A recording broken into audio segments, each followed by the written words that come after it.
नमस्कार, मैं संदीप कसालकर। व्यूअर्स को कॉम्प्रिहेंसिव अपडेट प्रोवाइड करने के लिए क्रिप्टो टीवी हुआ है अब 3.0 टीवी में रिब्रांड।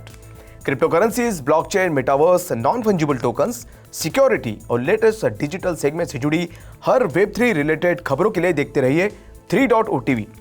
तो सबसे पहले क्रिप्टो वर्ल्ड से जुड़ी नई खबरों के साथ आइए देखते हैं क्या कुछ हुआ क्रिप्टो की दुनिया में। सबसे पहले रुक करते हैं हेडलाइंस की ओर।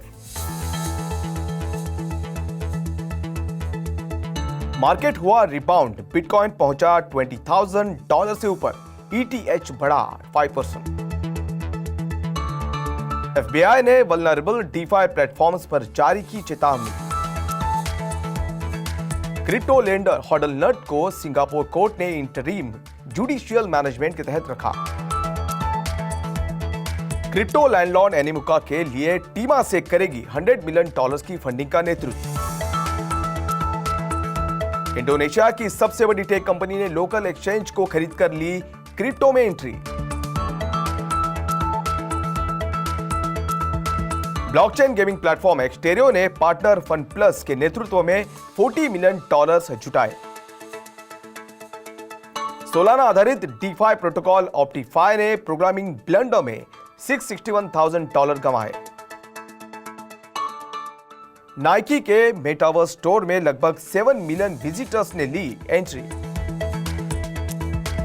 टर्किश क्रिप्टो एक्सचेंज थोडेक्स के फाउंडर को अल्बानिया में किया गया गिरफ्तार। अब देखते हैं खबरें विस्तार से। रविवार को $19,500 के स्तर तक गिरने के बाद बिटकॉइन दूसरे सीधे सेशन के लिए ऊपर थी और कारोबार कर रहा था, जो यूएस फेड के चेयर जेरोम पावेल के हायर स्पूक ट्रेडर्स के लिए इंटरेस्ट रेट्स को आगे बढ़ाने के संकल्प के बाद वीकेंड में शार्प सेल ऑफर से उभर रहा था। बीटीसी और यूएसडी हालांकि 2 दिनों के लाभ के बाद प्राइसेस आज $20,542.64 के शिखर पर पहुंच गई। इथेरियम मार्केट कैप के हिसाब से दूसरा सबसे बड़ा क्रिप्टो 5% बढ़कर $1,560 पर कारोबार कर रहा था।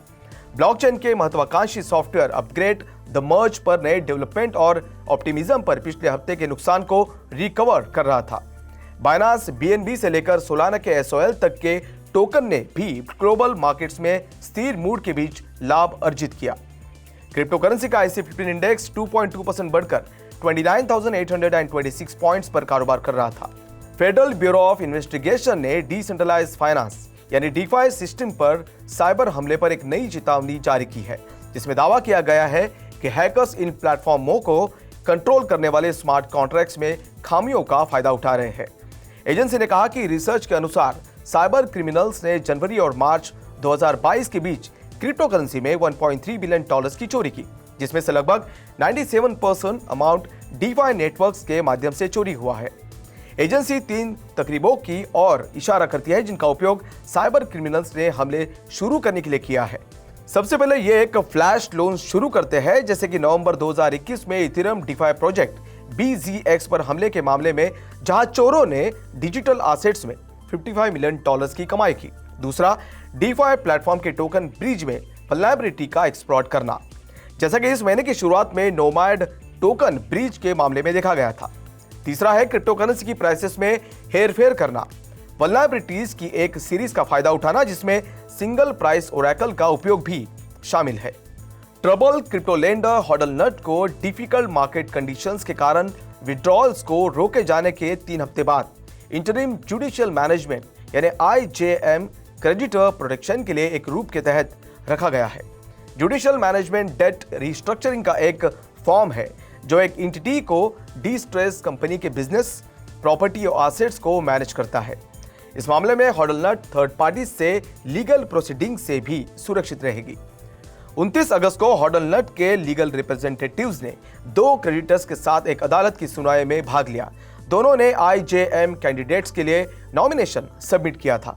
जज ने ई मैंग येन एंजिला और आरोन लो चैंग ली को अपॉइंट किया, जो हॉडलनट्स इंटरिम जुडिशियल मैनेजर्स के रूप में EY corporate advisers PT limited की देखभाल करते हैं।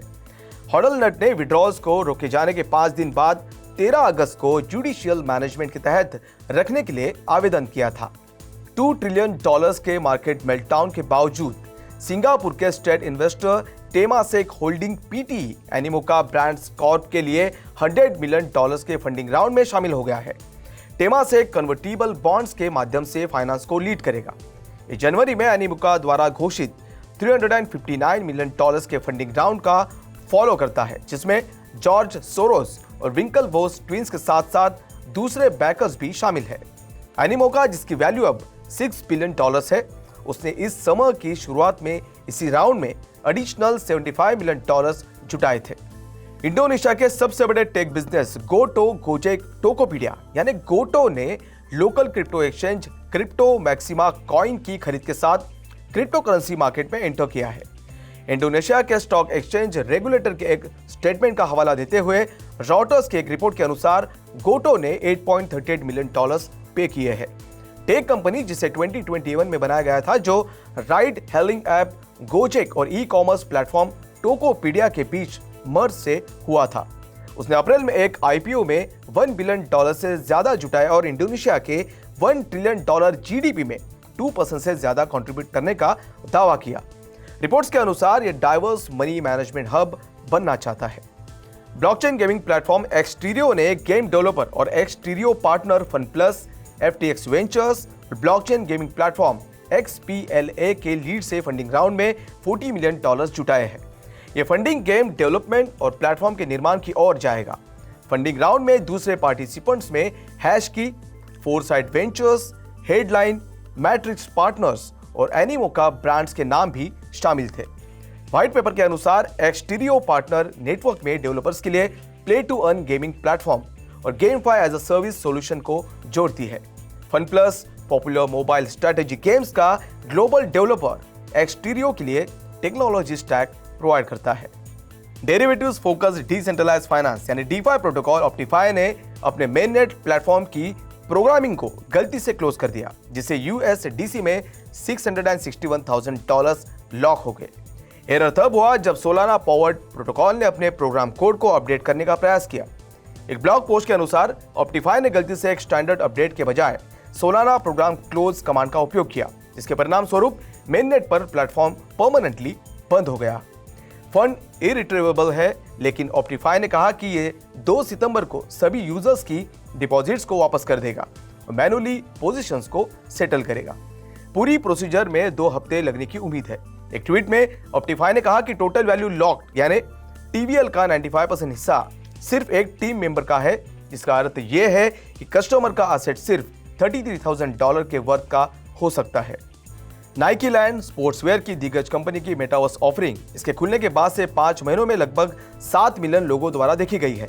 कंपनी के अनुसार 224 कंट्रीज के 6.7 मिलियन लोग वेबसाइट पर गए हैं और वर्चुअल प्रोडक्ट्स पर प्रयास करते हुए ऑनलाइन गेम में भाग लिया है।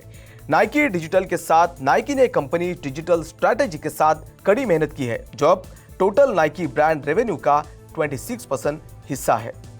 टर्की के सबसे बड़े क्रिप्टो एक्सचेंज में से एक थोडेक्स के फाउंडर को अल्बानिया में गिरफ्तार किया गया है। थोडेक्स क्रिप्टो एक्सचेंज एक एग्जिट स्कैम था।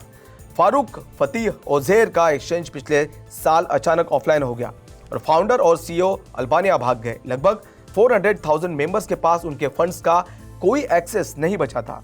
यूजर्स ने एक्सचेंज में $2 बिलियन की क्रिप्टो करेंसी डिपॉजिट की थी। अल्बानिया के इंटरनल अफेयर्स के मिनिस्टर ब्लेडर कुची ने अपने टर्किश काउंटरपार्ट को बताया कि ओजेर को व्लोरा में गिरफ्तार किया गया था और बायोमेट्रिक रिजल्ट से उसकी आइडेंटिटी कंफर्म की गई थी। उसके एक्स्ट्राडिशन की प्रोसीडिंग्स शुरू हो गई है। तो आज के लिए बस इतना ही। क्रिप्टो वर्ल्ड से जुड़ी नई खबरों के साथ बने रहिए 3.o टीवी के साथ। तब तक के लिए मैं संदीप कसालकर आपसे विदा लेता हूं। नमस्कार।